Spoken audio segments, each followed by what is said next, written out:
get into it. My story. So starting for context, I moved here into the Nova area when I was 11. So my adolescence was growing up within the Beltway, and that's important.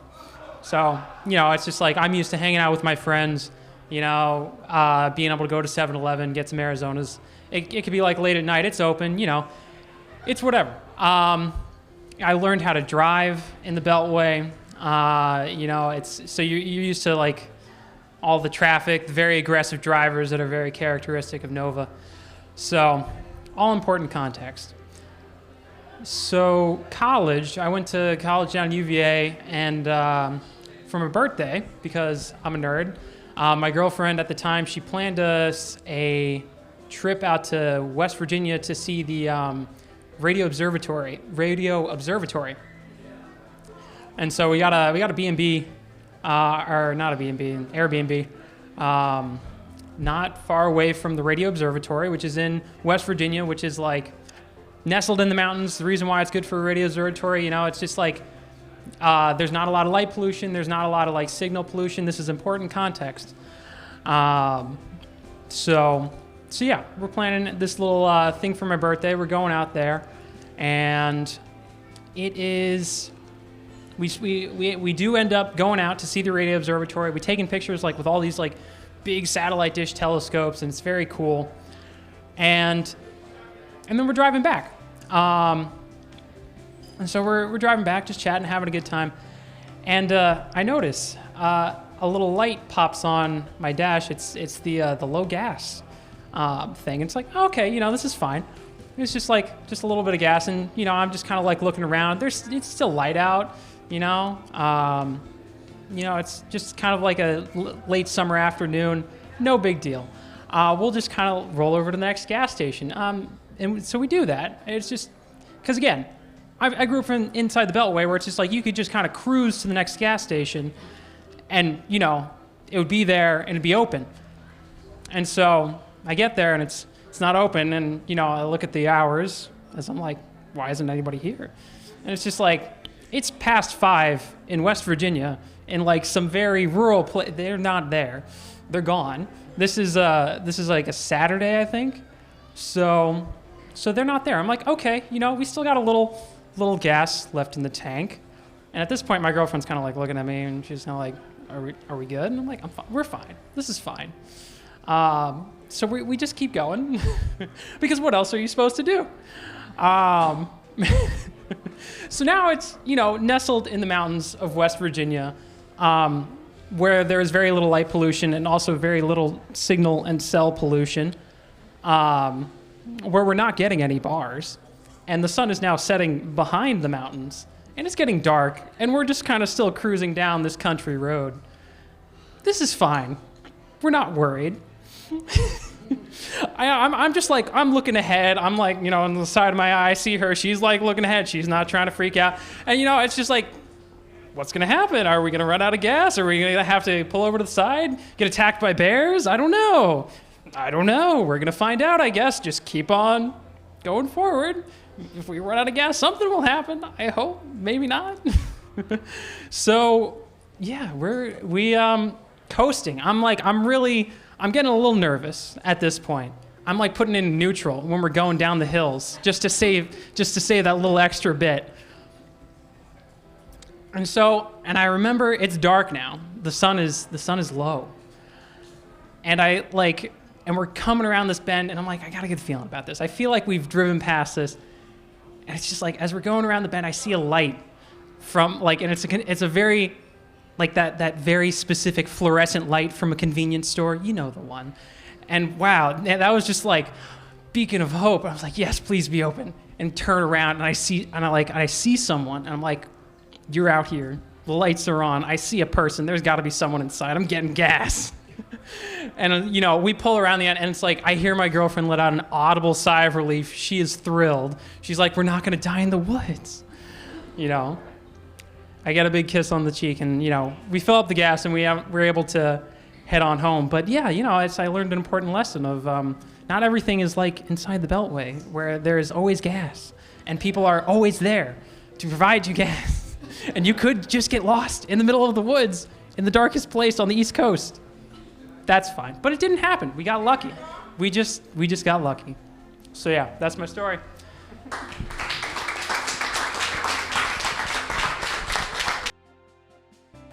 Guys, what's up? I'm Sean. I'm originally born in St. Lucia, but I'm gonna just sprinkle my story amongst another stories, because stories are important, right?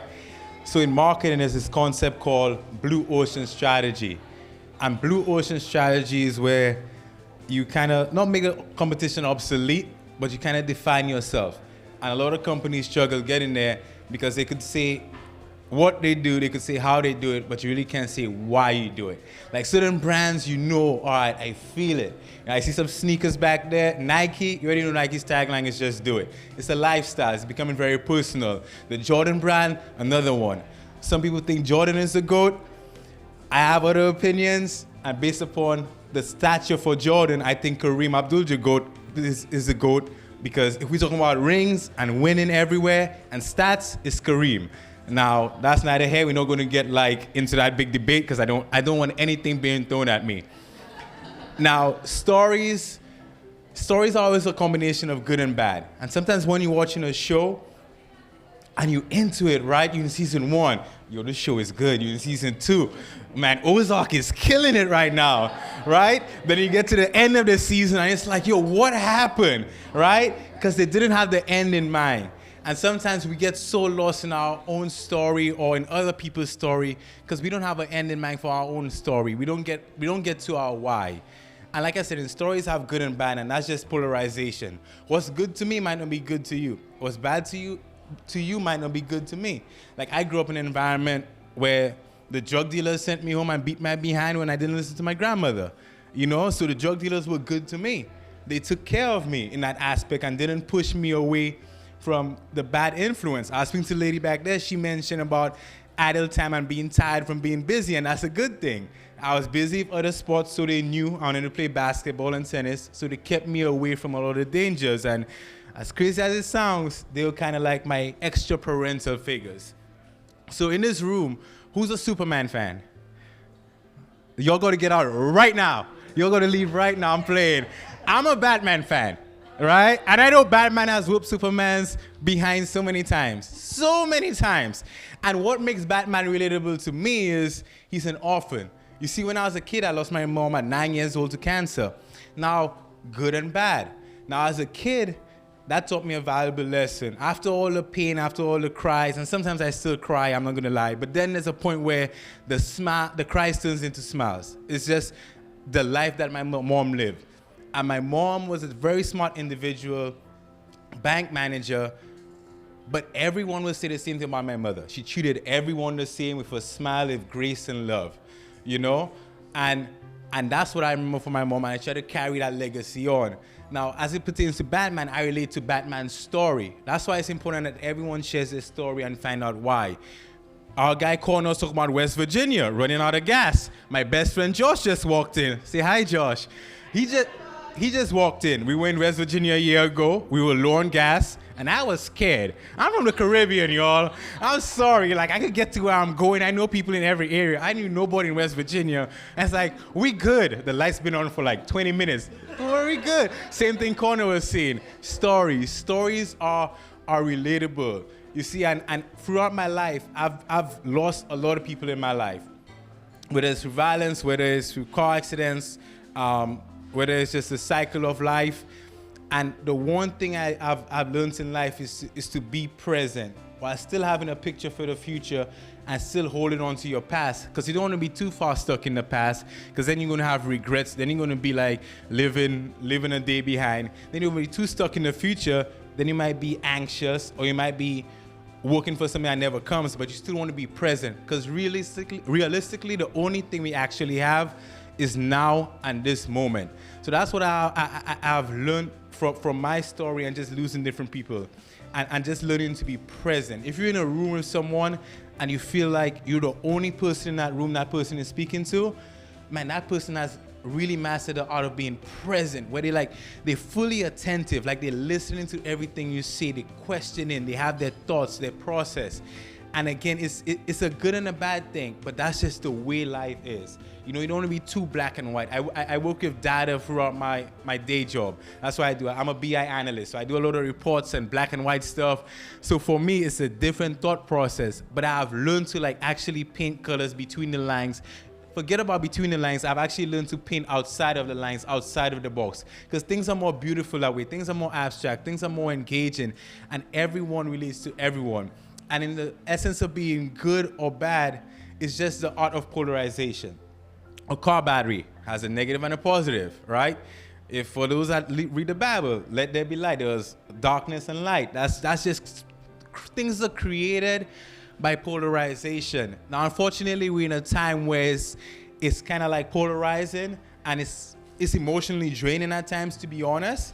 But you have to keep the main thing, and just remember that in every bad there's a good, and every good there's a bad.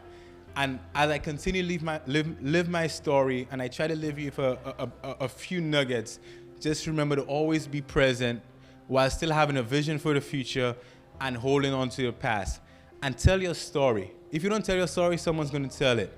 You know, and you're going to be the villain in someone's story. I know I'm the villain in a few people. I got a few exes. Let them tell my story, you know. And in other people, I could be the hero. And other people, I'm just Seann. But tell your story, because as life goes on, your story stays. Like, you already know what my mom represents. Treating everyone the same with grace and love, you know. And over time, just like when you record over a cassette, any old heads, yeah, we got some. I don't see y'all, but I know it because of old heads. When you record over a cassette, like the quality drops.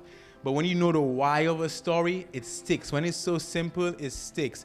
So for the young people out there, man, don't get too caught up in what happened yesterday. And don't get too focused on the future, but be present, and while your head is in the clouds, put your feet in the dirt, and just keep working at it to all the young people. I know all the people, we still got time. I'm 34. Yeah, I'm 35 soon, and I'm like, all right, what do I want to leave here? Like, what's attainable? What would be the dash between my birth year and then that end date? Like what do I want to leave? And I just want to carry on my mother's legacy of showing everyone grace and love.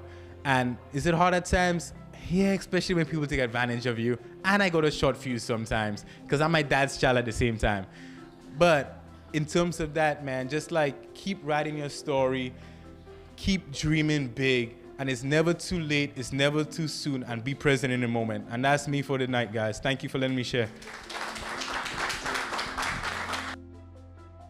Good evening, everybody.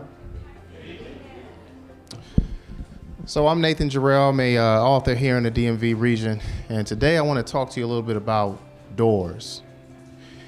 You see, not every door in your life needs to be open. Can we agree with that? Yeah. Not every door in your life needs to be open. Some doors in your life need to stay closed so that you can find another path to where you need to get to. And what I want to do is use that as a segue into this portion for my story. So about 3 years ago, before I began my journey as an author, you know, I was at work. I was working, and I've been like 10 years into my job and everything like that. But I'm sure you all probably can relate to this. Just being at work and you've been there a while, just not having that sense of satisfaction, just feeling like man, this isn't it. Where do I belong? What is it that I need to do? And there was a promotion at the time that I was going for. And did the interview, felt really good about myself as far as, you know, my qualifications for that position. I didn't get it to make that part of the story short.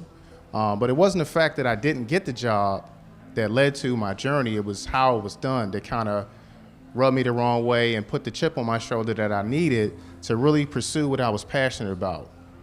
So when I was speaking with the manager about the position,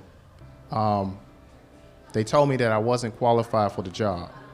And I said, well, what do you mean? Because you guys wrote down everything that I had. Didn't you guys see it in the notes? And he said, what notes? And I said, the notes, you know, just detailing, you know, everything that you said that I did not have, that I did have, obviously. And the manager looked at me, he said, what notes? And I knew right away what that meant. And that day changed my life. I'm glad it happened. I wasn't glad at the time that that happened, but later on, I was very glad that that happened. So after that day, the very next day, as a matter of fact, I decided, you know what? Forget this. From now on, I'm going to do what makes me happy. I'm not going to do what makes the job happy. I'm going to do what makes Nate happy. I had this idea for a book series that I've been sitting on for a long time. And I was kind of, should I kind of zero in at work and, kind of go for this promotion, or should I really do what I want to do? And what happened at work totally pushed me into that focus, because like I said, it just put that chip on my shoulder. So from that day forward, after I had the interview with the manager, I decided I'm going to write this book series. So the name of this book series is called Beyond Poetry. Beyond Poetry is the story, I'm sorry for my folks in the back.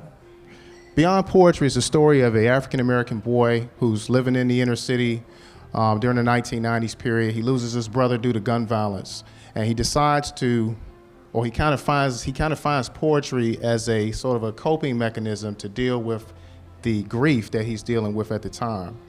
So it's a story that's combining urban literature as well as poetry. And I wasn't quite sure of how it would be received when I put it out there. Like I said, it was just something I was really passionate about. I always was passionate about writing. But I put it out there anyway, because I figured, you know what? At the time, I was like, I'm 35. I know I don't look it. At the time, I was 35, and I was like, I'm just going to go with it, and I don't care what people think, and forget it. And the reception that I received was just overwhelming, and I had never, expected that. People were sending me messages through my social media, just telling me how much the book inspired them. They were also telling me some of their own personal struggles that they dealt with growing up.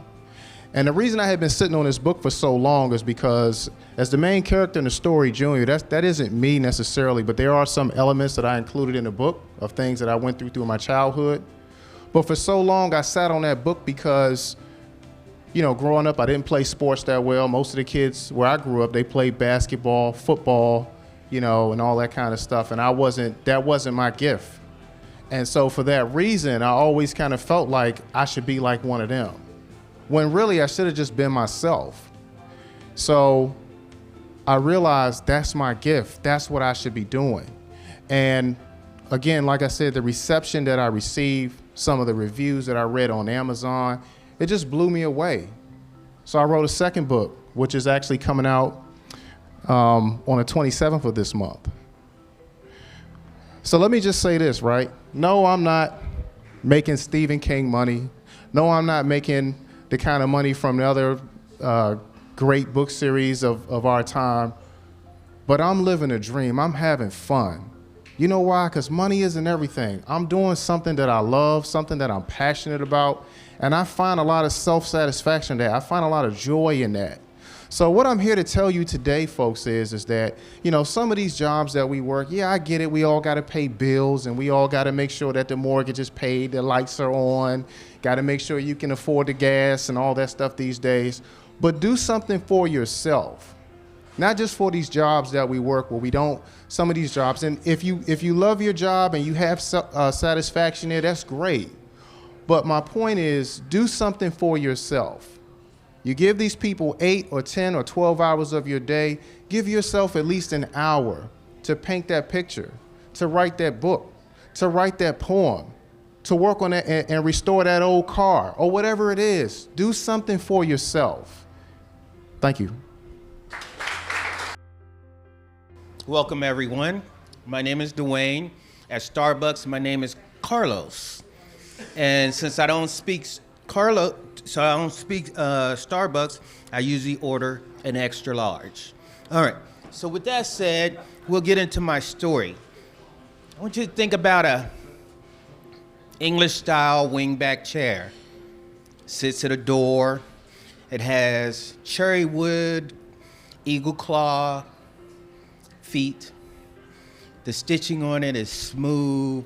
It's got a delicate pattern, intertwined with some blues and some grays. but it sits at a door. And this door is in a three-story house in West Baltimore. And it's wintertime. And the door opens, and she walks through. And she is amazing. She is beautiful. She is strong, and she is powerful. She is dressed in a uniform. Not her first job, it is her second job. And inside that house are 5 children. 5 children in which she loves more than the world can imagine. And she comes in, and there's someone looking down through the banister. And she walks in, and she sits in that chair. And she sits in that chair with the weight of the world on her shoulders, and her head nods, and she goes to sleep. And as that child looked down, it didn't dawn on him at that moment what was happening, but he knew something was about to happen. So we'll get back to that wingback chair. So as life goes on, she takes those jobs, and she makes a difference. And she moves a family from a system of welfare where she fights for a job, and she becomes a respiratory therapist. And she becomes a respiratory therapist at Maryland University and operates and works in the first shock trauma unit in the country. And at that moment, the life for those 5 children changed. They moved to the east side of Baltimore. And they happened to be, if not the 5th, but maybe the 6th black family on the street, where many years later, there would be only one Caucasian family left on that street. But during that time, she established some things with those 5 children. For the men, or the young men, she had a simple rules. Don't bring the police to my house. If you get locked up, don't waste your first phone call. And if you do get locked up, I'm not gonna come to see you, all right? Because in this house, I've already told you what you should and you should not do. And for the 2 girls, she provided a foundation of how to be strong and not to be subjected to those around you, but to be confident and to move forward. But of all those 5 children, she taught something that's really interesting that I see today, is that you can't blame what's happening to you on other people. You have to take responsibility for your actions, for what you do today has an impact on what you do tomorrow. And then we go back to a story of a young 13-year-old, and she whispers in his ear and says, you know what? I'm your mommy. I'm not your daddy. I can't tell you how to be a man, and I can't show you. But what I encourage you to do is make a definition of what type of man you want to be. What type of husband, what type of friend, and what type of neighbor you want to be. Because I am only your mommy and I'm not your daddy, okay? And I need you to do that. So many years later, there's another wingback chair. And it sits in a house, and at that chair, someone sits in that chair, and she is surrounded by grandchildren who bring their great-grandchildren. And from that chair, if you ask, you'll get what you want. And if you say something and you don't like, or you ask something and you don't like how it's gonna be delivered, you're gonna get it anyway. So now, those wingback chairs are empty. And I stand here and I remember about looking through that banister and looking at that beautiful woman who sacrificed and worked hard. Because a part of the story is she was married 3 times, but never divorced. She buried 3 husbands. And along that path, she kept her 5 children safe. And those children grew up to have children that have their own homes, their own businesses, their own level of success. And I can't keep track of the numbers, but all that wisdom was delivered from a wingback chair. And that wingback chair, one sits in my house today, because every time I look at it, I think about looking through that banister and realizing that the next morning, without missing a beat, there was food on the table. Those 5 children were fed. They were sent off to school. And that young child looked and said, no matter what happens, I cannot be a problem for this lady who is making this world possible for me. So in those wingback chairs and those women who become great queens, who are the love of your lives and our lives, they do those things for us. And let's remember them. And I would like to say my family understands what a wingback chair is. All right, so today I'm going to tell you a story of my adventure. Conor inspired me with all his adventurous stories. So my story starts a few weeks back. I was having lunch or drinks with a friend of mine out in Loudoun County. We were at this place, Senor Ramon's. We were having tacos. We're sitting there having a great conversation, and all of a sudden, this woman next to us, she interrupts and she says, "Is this an interview?" And I'm like, "No." She asks us for more questions, and then she says, "There's a meeting behind the bookstore. It starts at 7 o'clock. When you guys are done, come join us." And I'm like, well, this random person at the bar inviting me to a meeting behind the bookstore. I don't know about this. Plus, I got to get back home to my wife and kids. So Sam and I, we have our tacos. We have a good time. We're finished. It's like 7:30, 7:45. And I'm like, let's go see if we can find that meeting. I'm just curious, what is it? So we walk around Loudoun County looking for a bookstore, looking behind a bookstore, and we can't find it. And we say, okay, whatever, and we move on. So I go home, I tell my wife, and over the next few weeks, I've just been thinking about this bookstore and where it is and what meeting it is. And this Thursday, I was supposed to go to Jarani's, and they were closed. I was gonna go do poetry, and I hadn't been in a really long time. It'd been about a month, and I was kind of missing it. I had daycare set up, so I didn't have my kids. My wife was there. I was really excited. They said they're closed, and I'm like, well, now what am I gonna do? And I thought back, I was like, it's Thursday. 7 o'clock, there's a meeting behind the bookstore every Thursday. I'm gonna go try to find it. So I text my friends. Some of them were stuck in DC, some of them were in North Carolina. And I said, I'm going on an adventure, are you in? They're like, no, I can't do that. So I grab my wife, we drive out to Loudoun County. And we have dinner at this nice little seafood place. And it's 7 o'clock, we pay the bill, and we start walking around Loudoun County looking for a bookstore and behind it. And sure enough, I found it. I found the bookstore, and there's this little alley, okay?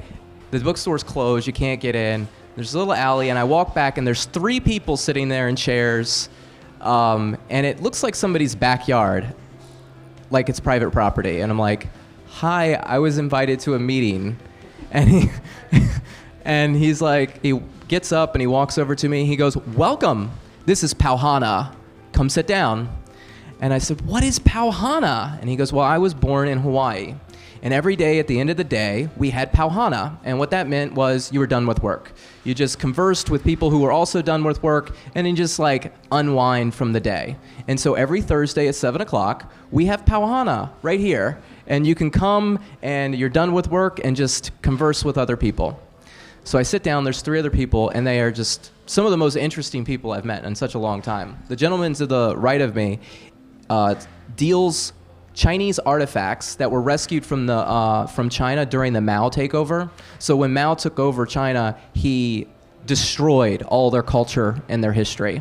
And there were a lot of Western business people that saw that. They probably saw it as an opportunity to make money, but it also preserved some history, so there's some good in that. And they saved all this, and he works at an auction house that does that. So I saw it in, we talked Chinese philosophy, we talked Chinese culture for a really long period of time. And the lady next to him, she taught art at the Smithsonian. And my 12-year-old recently has been getting into art and drawing, and I was really interested to learn about the process of what she goes through, and maybe get some lessons for my son, you know.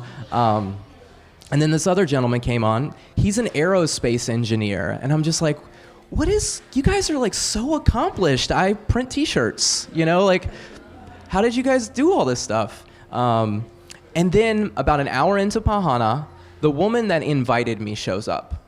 I was like, I recognize you. You're the person that told me about this.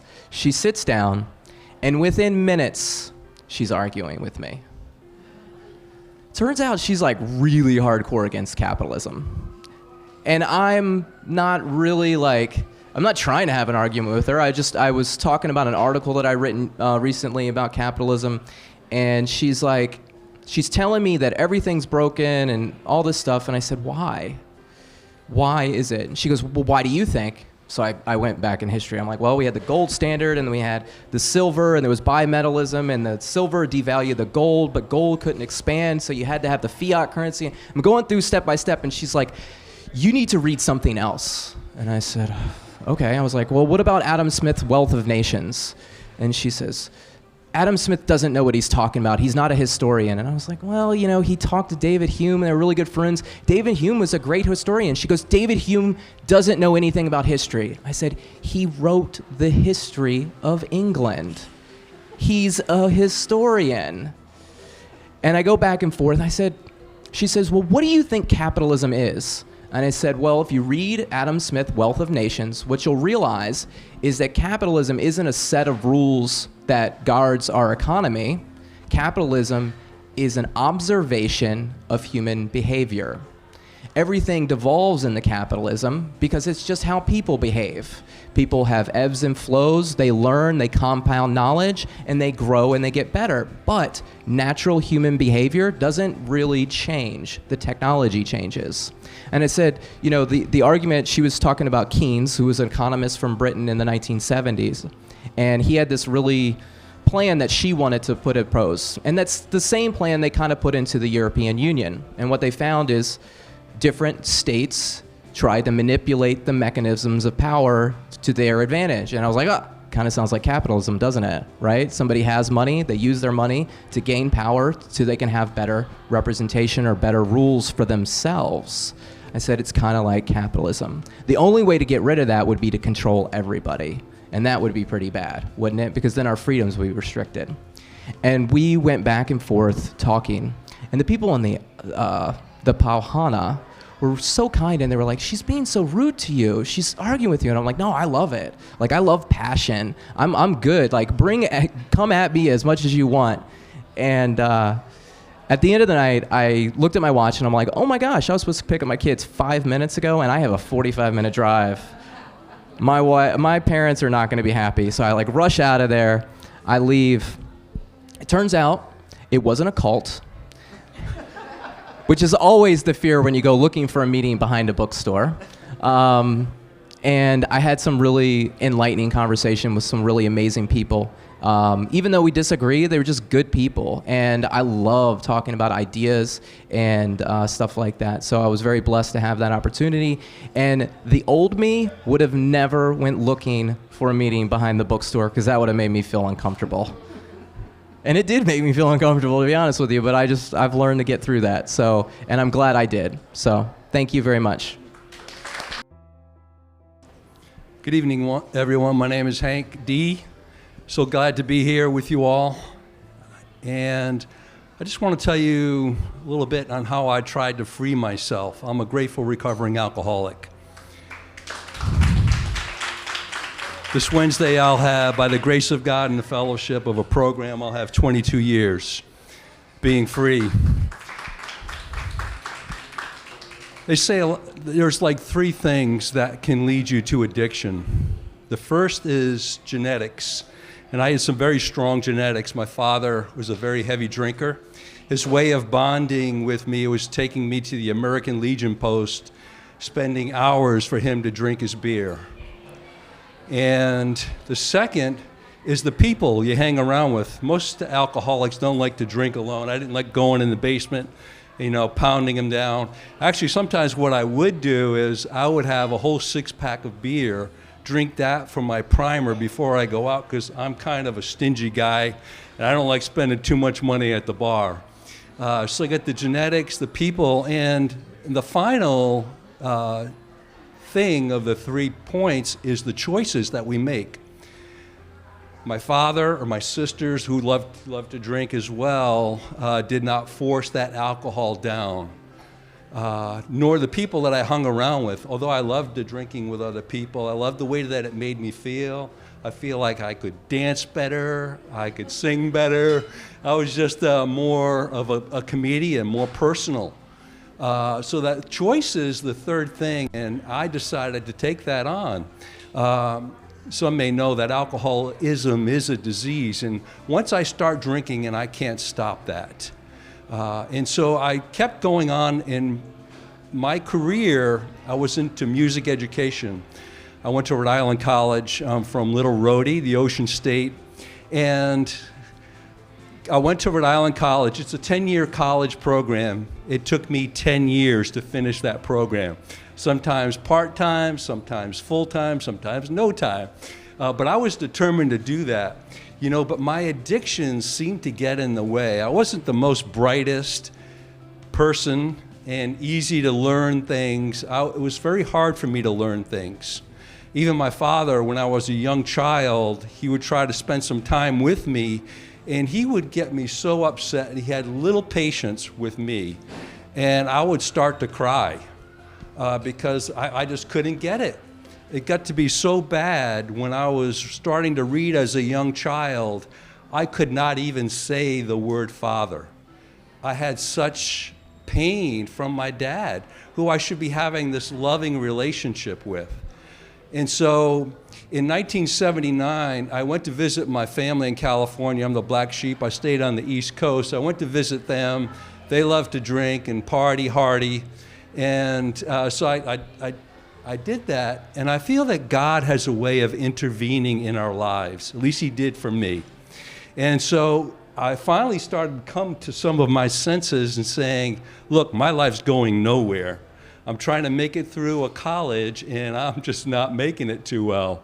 And so I sit next to this lady on the airplane, Miss Jane, and, talking about God setting things up. She had been to a Bible study in Anaheim, California for the entire week. So, needless to say, she was ready to release the riches. And I think if I sat next to anyone else on that airplane and told her, hey, look, I got a problem. I'm drinking and drugging, and I do not know how to stop. And she said, I know the answer to your problem. And she said, if you are willing, I will lead you in a prayer. I said, yes, I am willing. And so she led me in this prayer where I asked God into my life, and I repented of all the harm and hurt, not only causing to other people, but to myself. There was a scripture in the Bible that truly helped me turn around. And that scripture says that your body is the temple of the Holy Spirit. And once I read that, that resonated with me. I had been raised in a Catholic church, and I had a lot of religious upbringing, but I didn't have the Lord Jesus in my life. And after saying that prayer, my life did a 180. I stopped doing the drugs in '79, but the alcohol had a way to creep back in. I said, well, I'm just going to control it now. I'm going to limit my drinking. I'm not going to get into as much trouble until I found another organization that helped me with it. And I feel that recovery really is a lifetime journey, at least it is for me. And I can't ever forget about what it was like when I was in the throes of my addiction. Another thing that helps me is I'll see other people that struggle with it. and seeing them not even make it. And so that gives me some gratitude that for what I have today. My sister was one of those that fell into that arena and just couldn't get it, even after 10 years of sobriety. So it's something that we struggle with that disease that's both a physical and a mental obsession. That physical, I can't control my drinking. And that mental obsession, I have a disease that tells me I don't have a disease and makes me want to go back. So I just can't forget where I came from and the gifts that has been given to me so that I can pass it on to others that may be struggling with a similar disease. Thank you.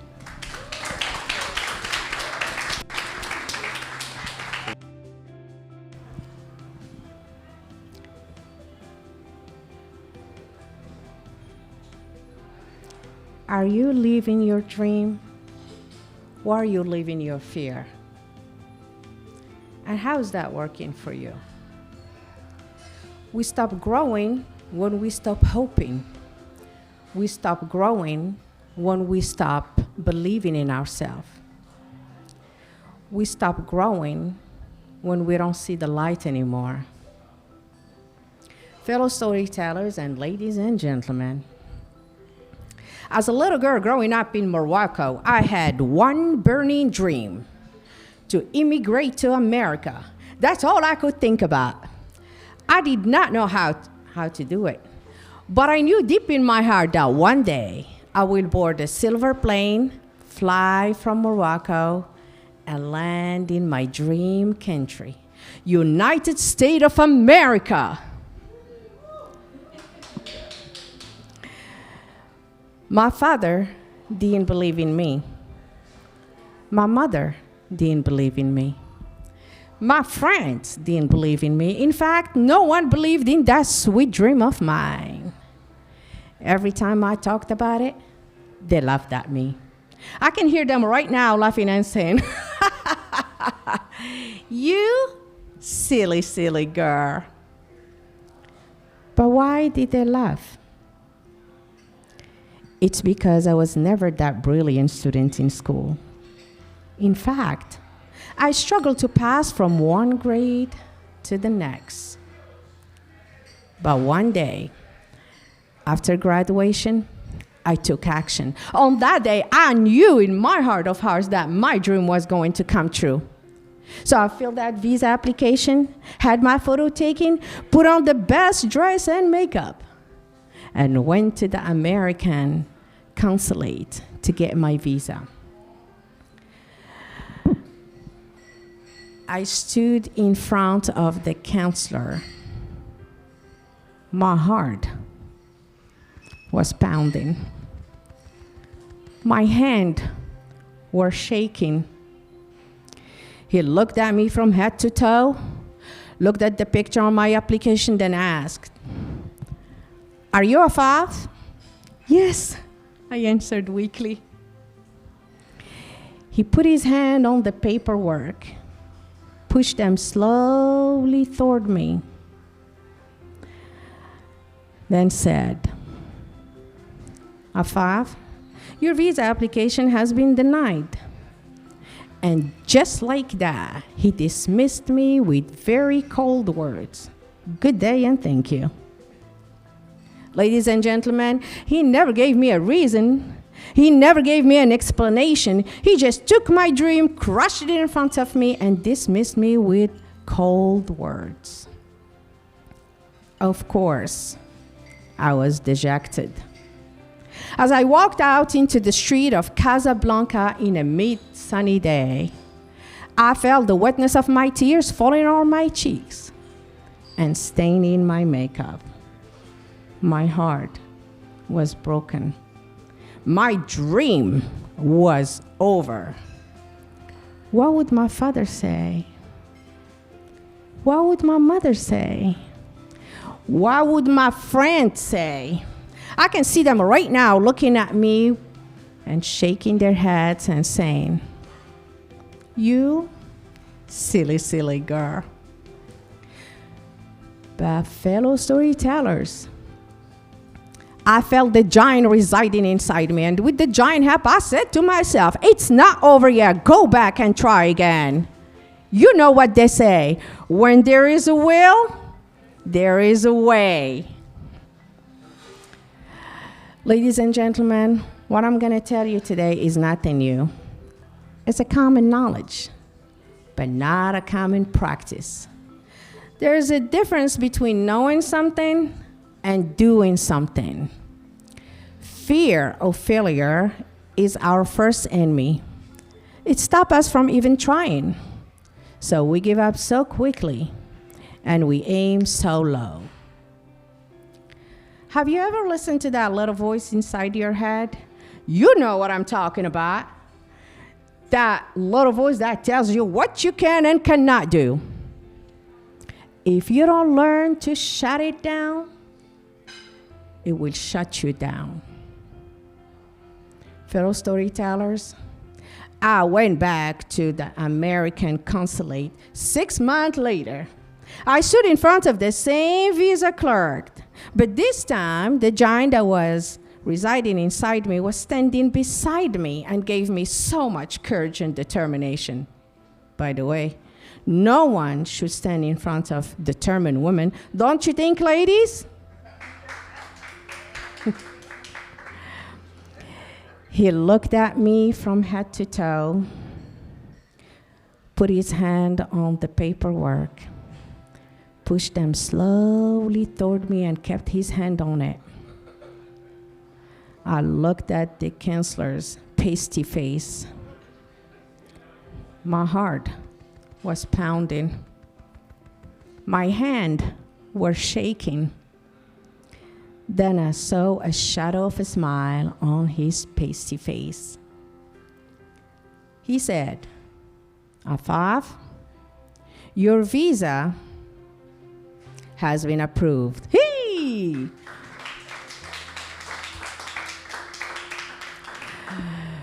My joy light the room.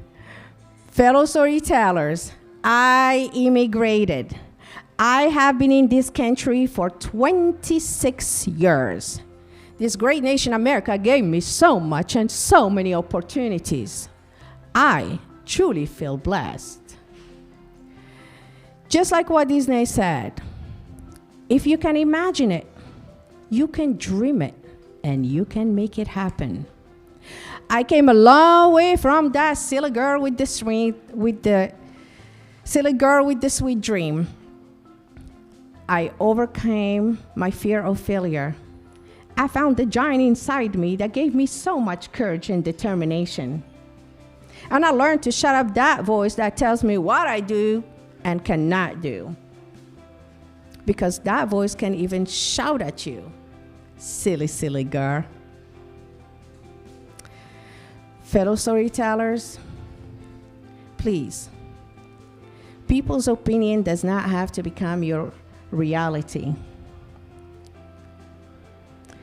Look at someone on your left or right side and say, wake up that giant inside you. Wake up that giant inside you. Like me, you will never regret having done so. Storytellers. I think the common theme is to follow your dreams. Would everybody agree? Yeah.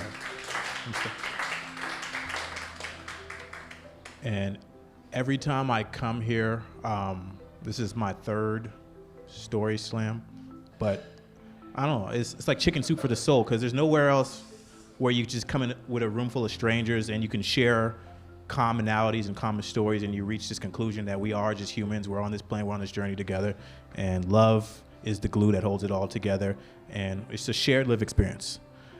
But enough of that. Let me tell you about the story about how I got kidnapped in Thailand by the mafia. I've been telling this story for 5 years now. It's like a party favorite, but I don't say it for clout, as people say, but I learned a lot of lessons in this story about myself. All right, so it's 2016. And to tie the theme in, my passion growing up, or my dream, was to travel the world as a kid. That's all I thought about. I used to stare at maps. I used to be like, I'm gonna go to this country, I'm gonna do this, because I love people, I love cultures, I like to explore the human experience. And I found that after having been to 100 countries now, I realized we all eat the same things, we just call it something different. We all have the same goals. We all want to leave a legacy, raise children, have good health. We maybe call God something else, but we're all really the same. It's only 1% of people who are really truly crazy. Everybody else is just trying to figure it out. Long story short, so it's 2016. It's a good time for me. I just started my job at Homeland Security, so I can't really say what that is, but it took me to Southeast Asia, and I had 15-day downtime, and it's pretty much a pattern. So every time I had my window of time off, I said, I'm gonna explore this area. So, Thailand is somewhere that I just always wanted to go, and I finally had my chance to go to Thailand. Now, my little brother, he's like my best friend, so normally when this happens, it's the same pattern. I say, hey, listen, I'm over here, I got a free ticket for you, blah, blah, blah, blah, blah. We meet up and we go, we explore, we do our thing. All right, so nothing is different. So I'm in Thailand. Great, I'm doing all the touristy things. I'm seeing the elephants. I'm going to the beaches. I'm seeing the sunset. I'm having the time of my life. Nothing out of the ordinary. All right, so my brother, he's a firefighter, so normally he doesn't have the same travel time as I do. So it's normally the same pattern. So normally he's there for about 5-6 days, and then he has to go back. And it's the same pattern because we've been to most places together. So the same thing happened, and now it's the end of his time there, and I still have about 10 days left. So he leaves, and we've crammed all the activities we can, and at this point I'm freestyling the rest of the trip. So I'm like, man, where do I want to go? And there's this town, everybody kept saying, you got to go to this town called Krabi. I said, okay, well, I got 8-10 days to kill. I'm going to go to Krabi. All right. Now, keep in mind, at this point in time, it was 2016. At that point in time, the king of Thailand had died a week before. So it was like perfect timing because I planned it so that I would see the inauguration of the new king. And like I said, it was like going to Thailand. So anyway, I'm in Thailand. I'm in the town of Krabi. I knew the new king's procession was going to come through here. I'm like, I'm all set up. My brother had just left, so I'm by myself. I'm having the time of my life. Boom, bam, boom. All right?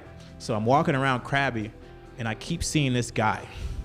So I go to this tour stop, and I see this guy. You could tell he's had a hard life. You could just see. I believe in energies. I don't know if you all are. I'm one of those people who's like, I feel your vibe. But I saw this guy, and at the time, and keep in mind, this guy, his name is King. All right, I have a conversation with him. But why it's interesting, because I saw him at this tourist spot. Didn't think about it. Then I went to this restaurant. I saw King. I just thought, man, this guy must be loaded. He must run Thailand. And I kept seeing him everywhere I went. Now, here's where it's going to turn. So it turns out King was like the mafia boss of this area. So everywhere I turned, I kept seeing King. So I had this conversation with him, and he's a very interesting guy. He just kept, whatever reason he liked me, we were just talking about life, and he said, hey, this is my city, and soon you'll understand why. I was like, okay, man, whatever. So long story short, I didn't think too much of it. I just thought, okay, it's a small town. There's probably one sole proprietor who owns all this stuff. Great. So I go back to my hotel, and all my stuff is gone. Passport, bags, shoes, cleaned out, right? And, again, I mean, I'm in law enforcement. I'm not a panic type guy, but, when you don't have your passport and you don't have all your stuff, I'm kind of panicked. So I said, okay, let me figure this out. I go down to the lobby, and there's like 5 guys waiting there, and they're like, and you know why I believe in this also, side note, because I tell everybody overseas I don't use my name. I say I'm Superman. And they come down there and they say, hey, Superman, King has moved your stuff to a different hotel. So I go down to the lobby, and all my stuff is gone, and they're like, you got to follow us. You've been reassigned to a new hotel. You're coming with us. Not a choice. And I'm standing there, and there's goons everywhere. They're like, so I'm like, okay, let me just go over here, get my passport, and get on with my life. All right. So, my heart's beating a little bit. I get over to the little mob hotel. It's really nice. And King is waiting there. And he's like, hey, Superman, remember me? And I'm like, yeah, can I have my passport? That's I forget what you're talking about. But he's like, hey, listen, man, I like the conversation we had. I have a situation. I think you can help me with it. But I need you to stay here. So I said, okay, let me not panic. Let me keep it cool. He's like, you go upstairs, and my room was already set up, and it's a nice suite and everything, and all my stuff is there. And I come downstairs, and he breaks down the game to me. He's like, listen, he's like, I run this area. There's a change in power happening. Because like our conversation we had was about like business, and so there's all sorts of different things. I didn't think too much about it. He's like, there's a new king coming in town. There's a power vacuum. I like your mind. I need an American representative. You got to tell me everything you can because my boss is coming. I got to pick your brain. We got to figure this out. And pretty much he's not saying no. So I'm like, bro, I got to get back to the States, man. I got a job. I can't really help you. So I said, okay, let me not panic. I was not in a position to say no. So I said, all right, I'm going to figure this out. All right. So the next 7 days, why I said the human experience is interesting is because me and King actually kind of developed a bond in a way. Like he told me how he came into a life of crime, and I kind of became like his therapist in a way. All right, so we spent every morning. He said there's 2 rules. 1, you can't leave. 2, and he signed these 2 bodyguards with me. There's so many details in the story that I just don't have time to flush out fully. But just imagine, for the next 2 days, I went on all the different shakedowns with him. I went and we collected money from cab drivers together. I had my own entourage. Craziness. Like literally I was going to, and so I'll tell him like, man, maybe. So my whole thing is like, if I can get through this experience, I'm gonna teach him that violence is not the way. So I spent the whole, a week, we would wake up, have breakfast. I would tell him my philosophies on life. I would help him with his English. He had this book that he kept with him, and every time I would say a word he didn't understand, he would write it down. And he's like, Superman, that's very good. And the reason I'm telling you this because he said, listen, I don't know what this energy is. I don't know why I like you, but he was like, I wish I could be like you where I could travel. I don't want to live a life of crime, but it's too far gone. And that was our exchange. So every day we'd go on the beach, we'd have breakfast, and we would just talk about life. Now, granted, his life was a lot grittier and more violent than mine, but we would talk about it. And I would tell him, this is my perspective, this is your perspective, and we would come to a common ground. Now, I made a mistake, all right? So 5 days later, I'm like, this is cool and all because I didn't have to pay for anything, and I'm walking around, and I had an entourage, and I had the key to the city, and people were bowing to me. And I was like, man, this is pretty cool. I'm not gonna lie to you. I felt a little power. I was walking around pointing at people, and people were throwing tea at me, and Superman is here, and I didn't have to pay. It was cool. Power gets to your head sometimes. But I was like, I gotta get out of here. I gotta escape. So I was like, this is cool, but this experience is over. I don't know where this is gonna go. And keep in mind, the king, the inauguration was gonna happen 2 days later. So I said, you know what? Let me get out of here. So I started drinking with some of the bodyguards who were assigned to me, and I gained their trust, and I tried to escape in the middle of the night. I just took my passport, and I went to this boat, and I rented it for $30. And I was just like, I'm just gonna go to Pattaya. That's the popular tourist. I'm gonna get an airport from there. All right. So I'm on the boat. I'm halfway there, and I say, I'm not gonna say goodbye to anybody. I'm just gonna sneak out. They let their guard down, and I just made escape for it. Right. I told my brother and everything. I hit him on WhatsApp. I told him the whole situation. I'm like, I'm just gonna get out of here. So I get halfway down the boat, and I'm looking at the boat driver, and I hear a radio call, and he's in Thai. He looked at me, and I hear Superman on the radio. Then he looked back at me. You know how you can understand what somebody's saying without knowing what they're saying? I heard, get that black guy back over here right now. So he looked at me, and the boat driver literally did this. Because you got to understand, the mafia over there runs everything. He looked at me. He looked at my shirt. He looked at me again, and he said, and the boat turns around, and I was like, oh, Jesus, I'm in for it. Long story short, that's the most harrowing. That was the only point in time during that whole experience that I was afraid. Because I was like, okay, now I've probably pissed him off. He's going to kill me. I don't know what's every thought that was going through my mind was negative. So, long story short, I get back to shore, and he's literally just standing there. He's looking at me, and there's this visible disappointment. He had his book, and he was trying to find the word disappointed in English. And he was just like, King, Superman, I thought we were friends. I told you I had a situation. And he was just like, he talked to me like a little brother. He's like, why did you leave? He's like, I thought we had something. Anyway, long story short, so we continue our conversations. I was like, sorry, I forgot how I smoothed it over, but I smoothed it over. So here's the last day.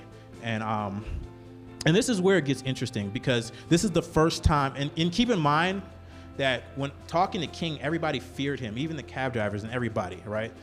So like, it was a very interesting experience, because when I was walking around with him, people would literally go out of their way and make sure I'm talking about like stuff you see in movies, hand him an envelope, like get out of his way, no eye contact. And this is the first time I saw him out of that energy. And that's the day his boss was in town. So the day before that is when the king came. And in Thailand, when the king comes, everybody has to wear black, and you have to literally you have to kneel on the ground for like 10 hours. It was a cultural experience I've never experienced, and I'll probably never forget. But anyway, and he had a 100-car procession, and you literally had to stay kneeled down, and you couldn't look at anybody. There's all sorts of things you have to do. And I'm sitting there with all these mafia guys, and we're all doing our thing. Anyway, King is finally like, okay, man, the moment has come.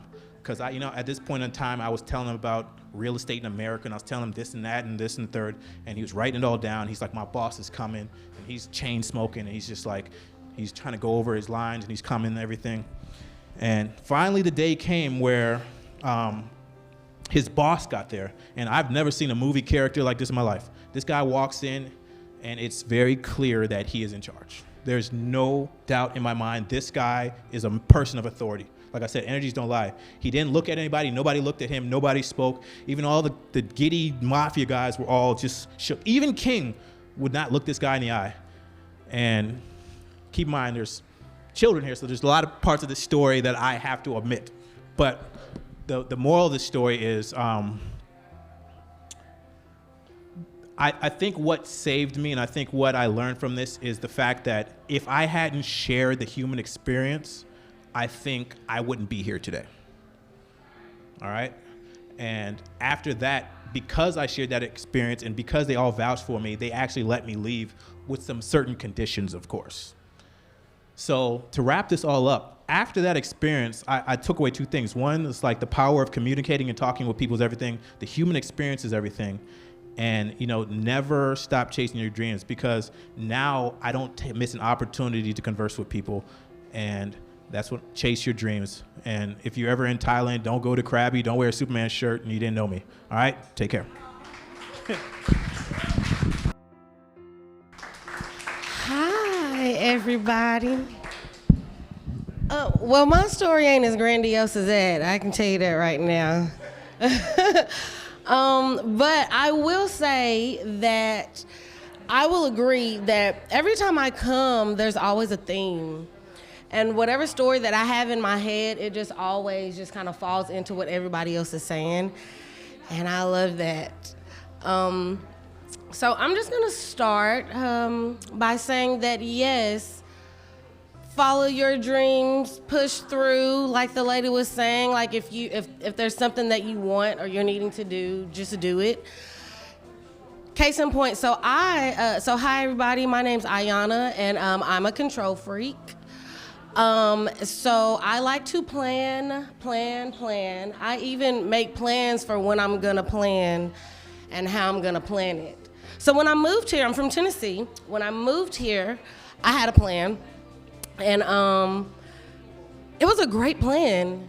It didn't work though, so that was that. So I had to come up with something else. I was in a funk, and I was like changing things around short notice, which I don't like to do. I don't like to scramble. I like to know what's going on, when it's going to happen, and all that kind of stuff. So I ended up saying, well, I'm going to move. When I was moving here in Virginia, the cost of living is high. So compared to Tennessee, the cost of living here is high. So I was looking for places, and I was like, I want something nice, and I want something safe. I was looking, I made a list of places, because, I planned how and when I was going to go and what kind of specials they were having. As I was touring these places, though, no, they didn't look like the picture. The communities didn't really seem safe. So I'm new here, so I'm still using the GPS, but before I went back to where I was staying at the time, something told me to go down this road. Mind you, I use the GPS everywhere because I don't know about anything around here. Oh, they're playing me a song. So I ended up taking a left on this street, and there was this apartment complex, and I go, and it looked really nice. I was like, that's not in my budget. I know that's not in my budget. I'm going anyway. I go in there. I'm talking to the ladies. It's in my budget. But she's like, we don't have a vacancy. The wait list is like 6 months long, and there's like 3 people ahead of you. It's no point in you filling out an application. I said, give me one anyway. I'm gonna fill it out because like I'm supposed to be here, right? I fill it out. She's like, well, I'll take it, but there's a list. I was like, it's fine. Here, take it. Here's the deposit. It's fine. I go. I'm still looking for a place. 2 days later, though, I get this call, and this lady, she's like, so random, but an apartment came open, and it's open on like the days you wanted to move in. We actually running a special, so it's cheaper than what I told you it was. Do you still want it? I was like, heck yes, I want it. And long story short, I got the apartment. But in the grand scheme of things, even though the lady was telling me, no, don't fill out the application because, like, for what? I was like, I'm going to do it. I want this. So I'm going to do it anyway. And I did it. And an even greater message to go along with that is just like, what's for you is going to be for you. Like, it doesn't matter if the people there are saying, no, you can't have it, or no, it's not time, or, whatever. What's for you, it's always going to be for you. And that apartment was mine. So there's that. I go by Kay. My actual name is one that I cannot give you because it is so unique. People look me up because of the job that I do, and so I'd rather not give it out. So I go by Kay. And but what I want to tell you is that I feel like I'm lucky. I am lucky. My sister, a couple of years ago, introduced me to the law of attraction. Now, is this a feedback going on this thing? Like it sounds to me. Okay, good. All right, I'll keep going. So, my sister introduced the law of attraction to me a couple of years ago, and the way she talked about it was that you have to be grateful and gracious, and you have to know what you want and write it down. My mother used to always tell me, you can have anything you want, just write it down or just tell the universe, God, what you want and you're gonna get it. And I would always tell her, I don't understand why I need to do that. I don't know what I want. I just think that God should just give me exactly what he thinks that I need, and I'll be fine. And for a while, I was fine until I realized that some of the bumps that I was coming up in the road of my life was because I wasn't being a definer of it. And one thing that I can say when I was coming up, my auntie who helped raise me was always one to tell me, she said, okay, yeah, you know what, you're pretty. We come from a very thankful family of very beautiful women. And we're very woman heavy, and so we're very competitive, and we go after what we want, and we all congratulate each other because we don't see us being poor. We don't see us being, as far as like whatever is on our outside of our bodies. My auntie instilled in us that she said, you might be pretty, but what else do you have? And it's that what else do you have that drives me day in and day out. And sometimes it goes so far as to try to humble myself. And I think, I don't know what other people may see of me because I only think this particular way of me, because the way that I value myself is not about what I look like and what I have, is about my mind and what I can do with it. And so when my sister introduced the law of attraction to me and I really understood it, I was like, wait a minute, hold on. So you mean to tell me that I can do magic, basically? I can get whatever I want and really do whatever I want? And so my Instagram is Lucky Little Lady, and Lucky Little Lady actually goes back to my email addresses and everything else that you can think of. And the reason why I picked out Lucky Little Lady is because I'm little and I'm a lady. It's quite obvious. However, I picked out the lucky part because I don't know, I just thought that it went nice, LLL, right? And later on in life, I married this man, and this man As you can probably tell, he gets anyway. So I married this man that I've been going through a divorce for the past 4 years. And about 4 years ago, I decided to vlog my divorce proceedings and everything because I had to talk. I needed to get it out. And if anybody has been in a breakup or a serious relationship, you know how that is. So my question to myself was, are you lucky? And I started off this blog and I'm like so down on myself and I'm talking about how terrible things are.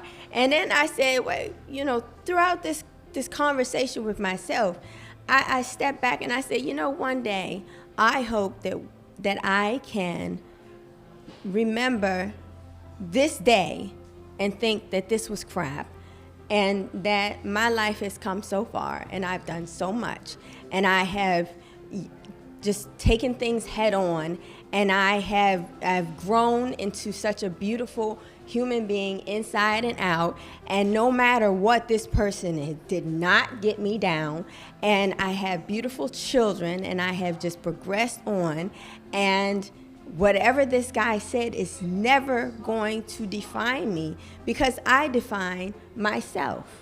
So in that, I had to remember along the way in the last couple of years and with the help of my sister to define exactly what it is to be me. And why did I pick lucky little lady? So I'm lucky. Why? Not because of everything that I have, but because everything that I am. I am strong. I have heart. I have soul. I have so much to share with the world. I have, I'm me. I'm not what anybody else has told me that I am. I define me, and I take that forward, and I give through that to everyone else. And I try to give this society a great person to emulate, and I try to be a good contributor to society and with my children as well. So I believe that is what makes me a lucky little lady. And I think with the theme about today, it's like I like the fact that I think no one should tread on you. No one should tread on you. Like, this guy did not have the right to talk to me any kind of way and to tell me who he thought that I was. I needed to stand up on my principles, and I did right. I'm not too hard on myself anymore. I did right in leaving. I did right in making sure that I'm making a way for myself. But the things that made me lucky was the things that grounded me into remembering who I am and not accepting what he told me I was. I was emotionally abused. I really was.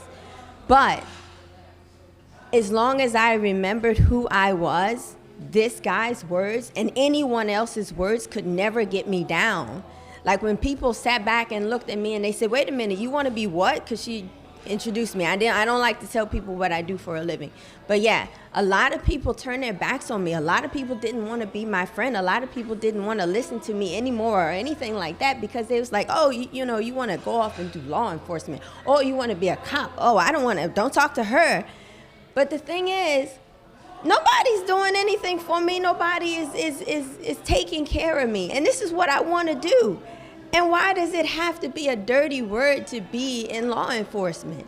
So, therefore, I'm going to stand up on my own. And just like with my ex, I'm going to stand up on my own. And just like when I wake up every morning, I'm going to stand up on my own. And I'm going to be in my own shoes. And I'm going to do what I do. And I'm going to do it proudly. I'm going to do it happily. And I'm just going to push forward and try to give away as much light and love as possible and only receive light and love back. And when Miss Denise introduced me to come here, I said this was on my bucket list of things that I wanted to do in life because I wanted to make sure that everyone got the message to be yourself no matter what. And you are so much more than what you are on the outside. It's what's on the inside that matters. Thank you. In the meantime, please like and subscribe. YouTube channel is DP Story Slam. Like, subscribe, and share. And I look forward to seeing you next month. And please come and see the next wedding dress that I'll wear. Ladies and gentlemen, thanks so much. Have a good night.